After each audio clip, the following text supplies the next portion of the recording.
government telling us that they want to create equality. They say that they want to empower women.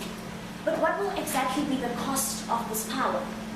You see, it is a societal norm to have men be the head of the house and women literally be what sets the house in motion and what the functional part of the house. Yeah. So, by doing this, we are bringing about an imbalance. We are creating a situation where we make men feel inferior.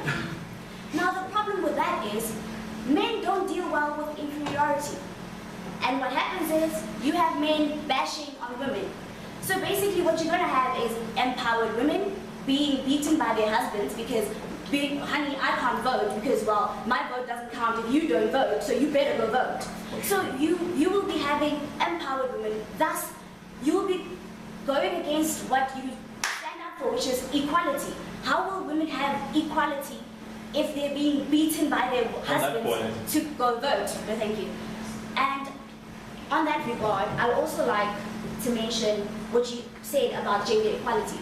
How is it equal having a husband whose vote does not count because his wife feels she doesn't want to vote? Some people actually don't want to vote.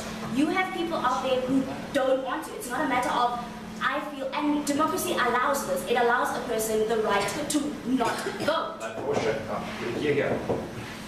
And also, imagine a household with tension in it. Because basically you have family members who are underage. Basically in most South African households, the children are underage and they cannot vote. And this responsibility will rest what? On the mother. As Open Opposition say, you cannot have this because then you have the brothers, the sisters, some family members whose votes won't count because one person decided that they don't want to vote. Please deal with Amanda, who stated that, well, now because men need women so they can go vote, this will decrease apathy because men will do so much more to get their women to vote because they want their votes to count. So much more like punching them in the face. That will get them to vote.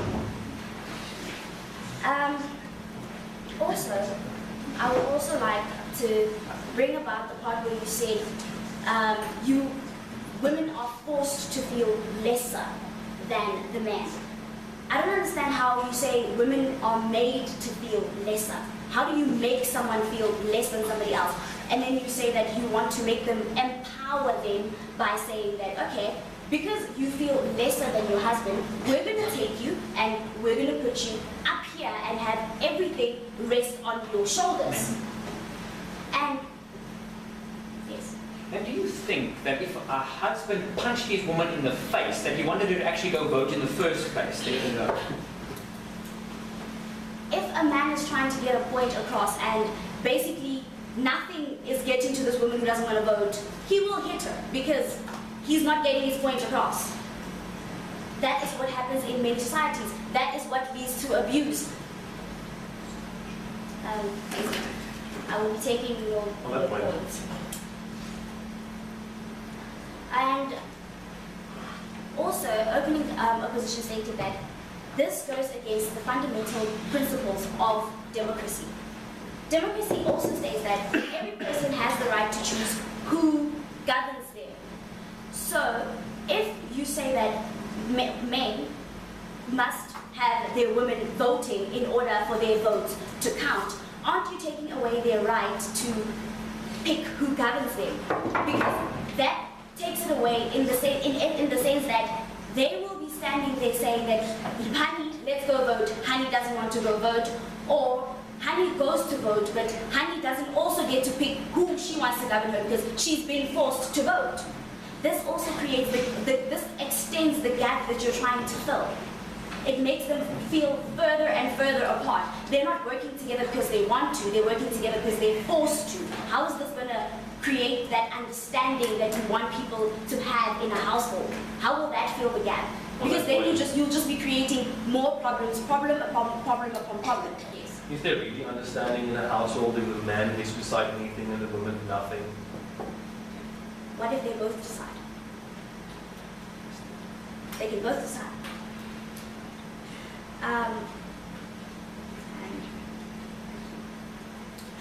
Um,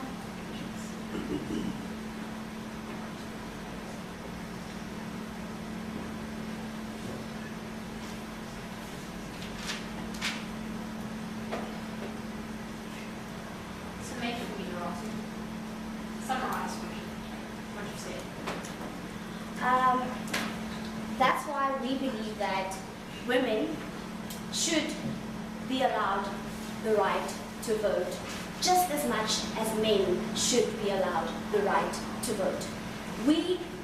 This policy does not bridge the gap between inequality, gender inequality between men and women. It does not bridge the gap, it extends it even further, because then you create a scenario where you've got women feeling superior and men feeling inferior, which is an opposite of what is actually happening. So you want to combat something with an opposite of it. Two wrongs don't make a right, sir.